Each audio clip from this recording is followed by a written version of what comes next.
Hello, thank you so much for the introduction. I'm really excited to talk to you guys about some stress management and breath work. So the outline for today would be to just go over the ABCs of stress management, why breath work in the pause, conditions treated and maintained with breath work, finding the right tools for emotional coping, and then putting it all together with the STOP method. And then after that, I'm really excited to do a breath exercise with all of you and get you guys to experience everything I'm talking about. So the ABCs of stress patterns. What do I mean by that? Antecedent, behavior, consequence. Basically, I have a behavior, there's something that directs that behavior, and then I'm motivated to continue that behavior because of the result.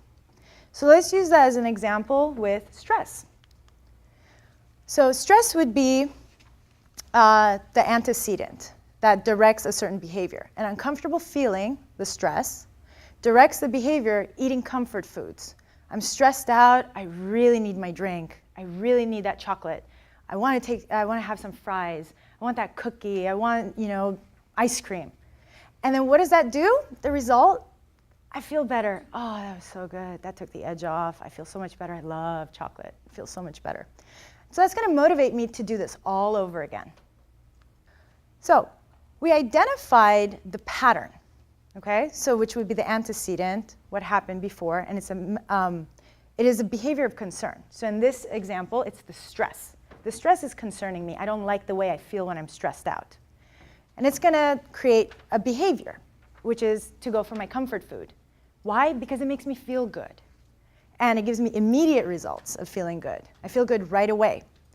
But unfortunately, as we know, it's going to have consequences afterwards, which will create health problems and weight conditions and whatnot.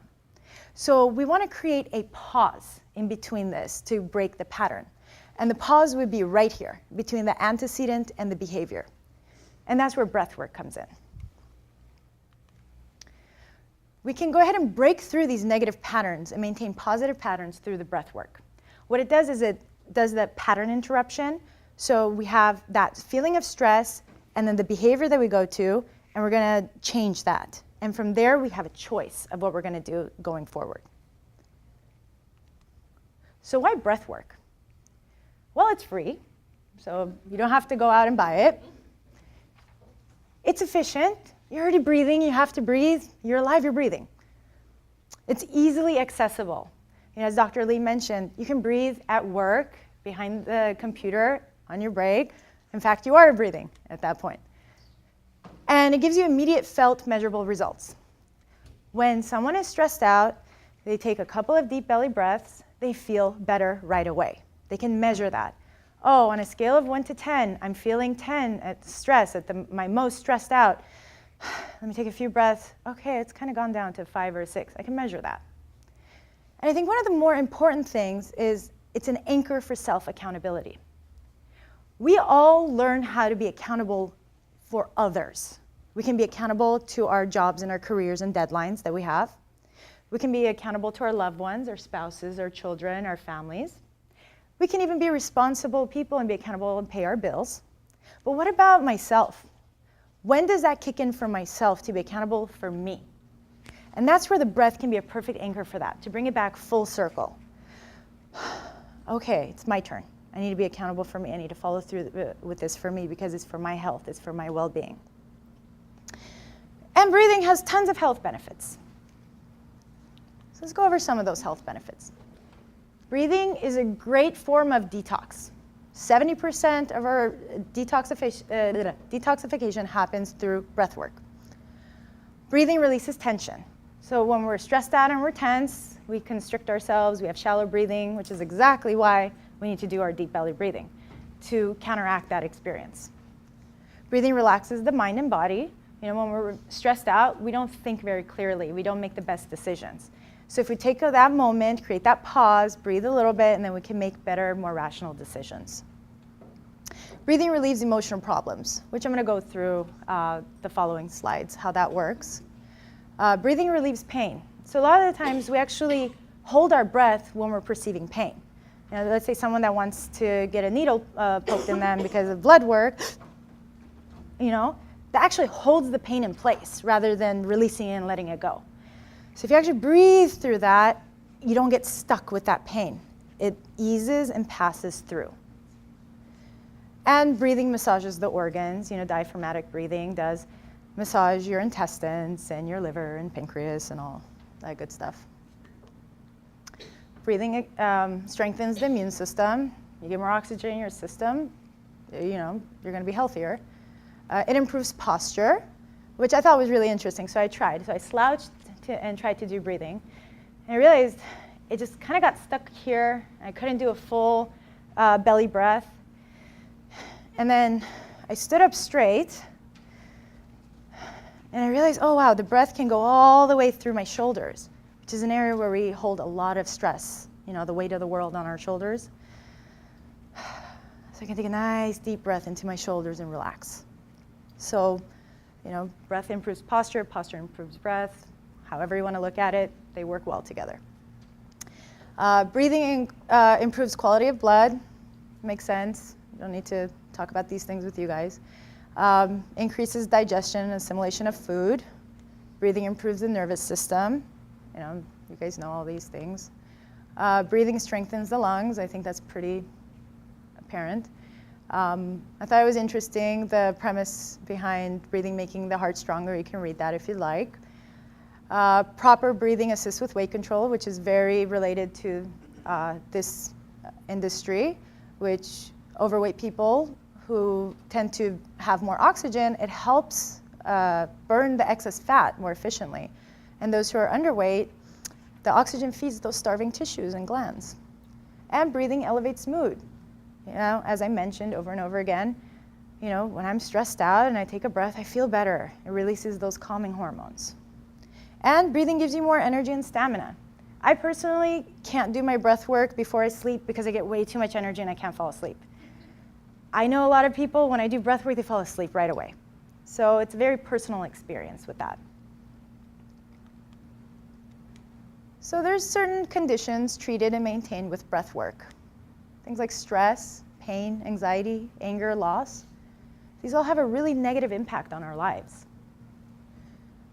And then there's depression, trauma, abuse, fear, grief. These are things that are really, really hard to cope with. And let's just look over some of the areas, not all of them, but some of the areas, how they look in our lives, how they impact us, and then what we tend to do about it. So stress does create a lot of emotional pain. We get anxious, we get worried, we feel depressed, we get feelings of indifference, we get foggy thinking, make hasty decisions, get angry, irritable, we lose our confidence. It doesn't feel good. It never feels good to be stressed out. As we know, stress induces a lot of physical pain as well too. From fatigue to headaches, constricted breathing, why we need to do our breath work. Frequent infections, being accident prone. We're not very present when we're stressed out, so, oops, I didn't see that, We tend to be a little bit more accident prone when we're stressed out. Unfortunately, it's highly connected with substance abuse. People use whatever makes them feel better, from painkillers to alcohol. Insomnia, restlessness, stomach issues, issues with loss of libido, high blood pressure, aches and pains in the muscles and joints, as well as various skin issues. So another area that's really hard to cope with is any kind of grief or loss. It could be anything from the death of a classmate or colleague, a pet, a friend, a family member, favorite celebrity or idol. Believe it or not, I've had clients that we had to work on this because of what that idol represented. They might have never met this person, but the grief and loss of what that person represented, the nostalgia from their childhood, growing up with it, and not having that around anymore. Something to really mourn. Serious illness of a loved one or loss of one's own health. And I've had to work with a lot of clients who get terminal illness diagnoses, and they don't know how to cope with that. It's very scary and it's very painful. Relationship breakups, whether it's a good thing or a bad thing that the people broke up, it's still painful, it's a loss. Moving to a new home, state, or country, and this could even be an upgrade in life, but still you're letting go of your identity, your community, your roots, your upbringing. Graduating from school, we spend the beginning years of our lives being a student. And then once we graduate, hello real world. I have to work now, and I have to be professional, and I have to be responsible, and I have to be an adult. There's some mourning that's involved with that.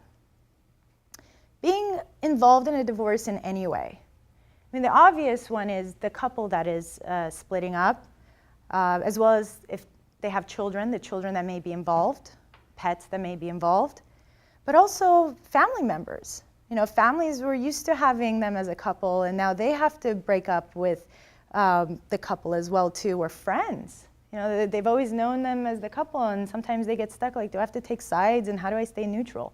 It's very painful to be involved in it in any way. Fighting with a friend and not being able to break up. There's so much, make up.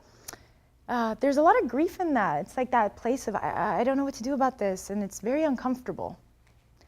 Losing or changing a job, as we kind of mentioned.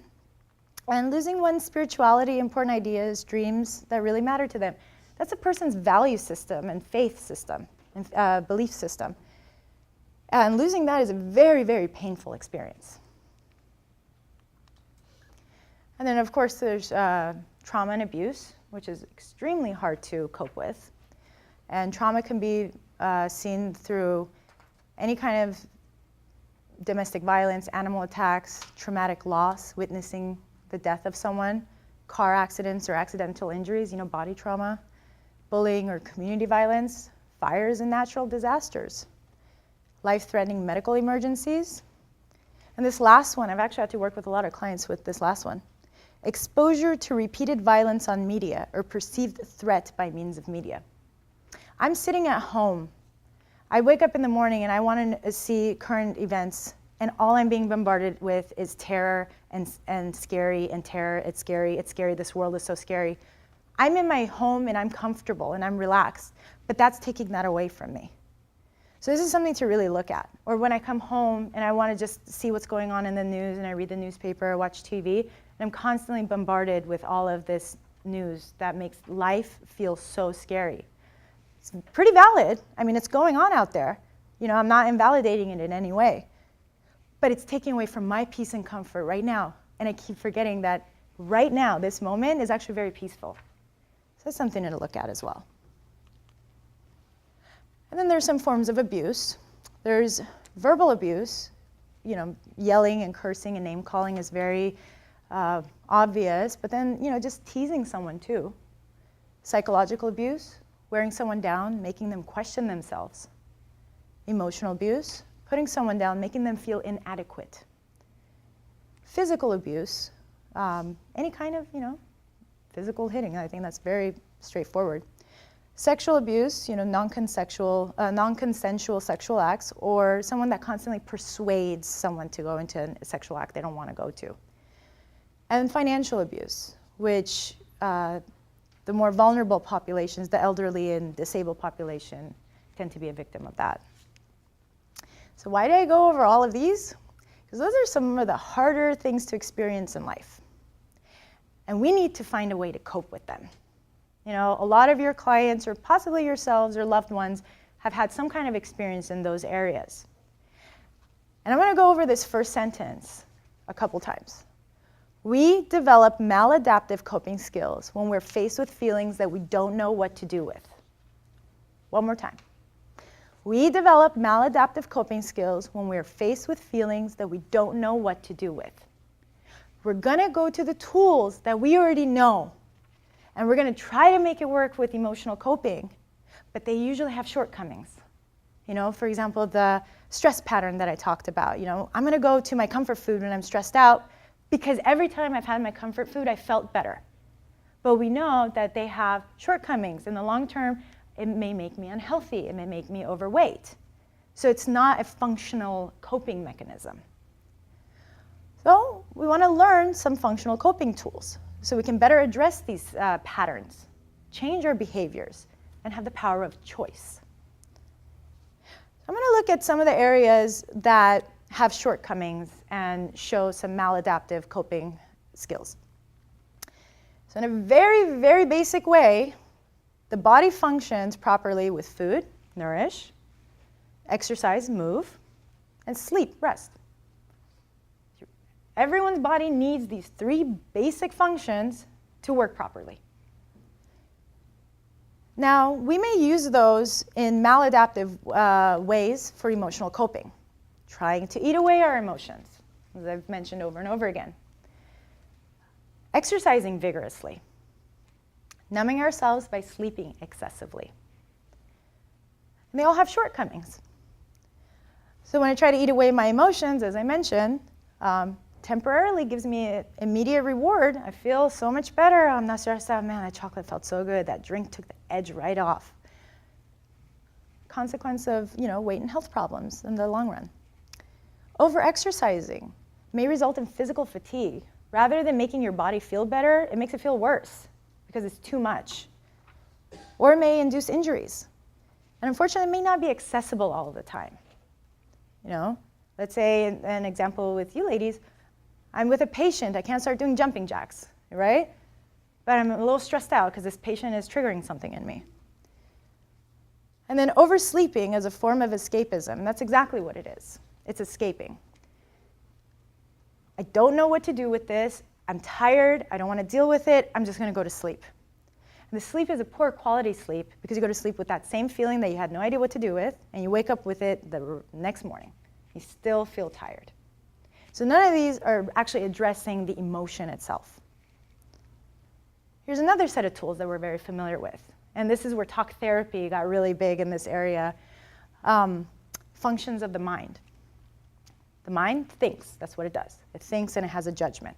It has to have an opinion and a preference. That's what the mind does. Logical processing, it needs order and structure. That's how the mind works. And reason, it needs purpose. The WHs, who, what, where, when, why. Now these can also become maladaptive when it comes for emotional coping. So we attempt to think our way through an emotion. Okay? We may try to figure out why we feel this way. Go to your therapist for years. Oh, I had this childhood experience and I'm still feeling this way now, and this is I'm trying to figure it out. Or we rationalize our behavior. Well, I have this diagnosis of ADHD and that's why I do what I do. And so all of those come with their own certain shortcomings. Thinking about a feeling is intellectualizing it. It never addresses the emotion. That's all it does. It completely separates the person from the emotion. I can sit and talk about it and have a preference and a judgment and an opinion, but at the end of the day, I never touched that emotion. Or we may try to find structure and order behind it. Okay, we'll figure out why. Okay, so A, B, and C of my emotion, right?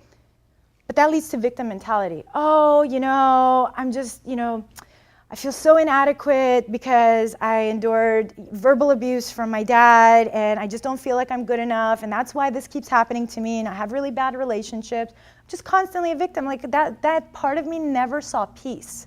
That part of me. It's not invalidating the fact that you feel this way and that experience happened to you, but it's not addressing it. It's making it okay to be that person. And then if we try to find reason behind it, we continue to find excuses to maintain the pattern. Oh, well, it's not me, it's my ADHD. It's you and it's your emotions. Let's address them. So here's some emotional coping tools. So they look a little bit different. Again, all of these are very simplistic. We just have to find a way to incorporate them in our lives.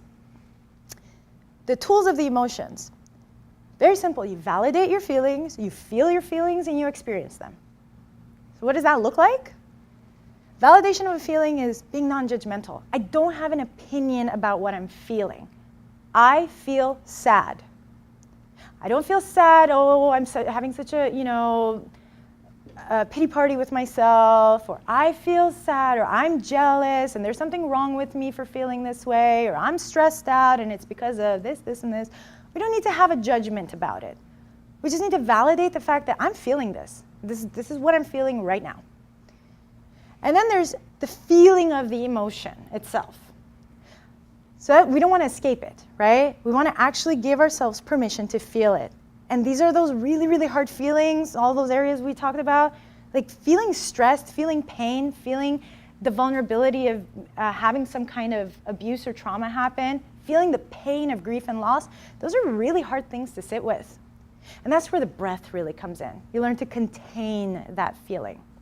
Because as you're going through a very painful, emotional experience, the breath is also calming you down and keeping you with that feeling.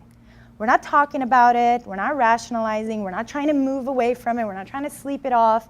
We're just sitting with the feeling so we don't carry that over to the next moment and the next moment and the next moment.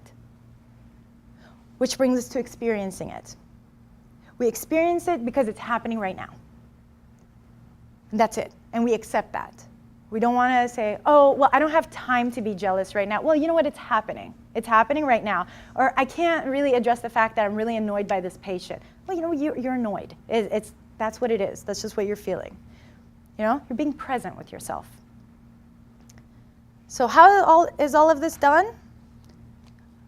Breath work and the pause. Just as I mentioned, just kind of been building how to make that happen. And I'll show it to you through the stop method. So what is the stop method? Well, you actually stop and you recognize the ABCs, the antecedent, behavior, consequence. And then you take a breath. That's creating that space, that pause between the antecedent and the behavior. That's where you really start anchoring in with your breath. And then you observe the feelings, which means I don't have a judgment about it. I don't try to escape it. And I can handle it. I can endure it. I have the strength and the tools for it. I can breathe through it. And then once I'm done, I feel a lot better. So I can proceed mindfully. And that gives me the power of choice. So I don't get stuck in my pattern of my stress eating because I'm stressed out. But I can create a new behavior. I can create a new pattern and I can maintain it just like this. Anywhere and anytime. Okay. Does anyone have any questions? Okay. Well, nothing is better than actually putting it into practice. So I'm going to take you ladies through a breath exercise. And thank you. Thank you.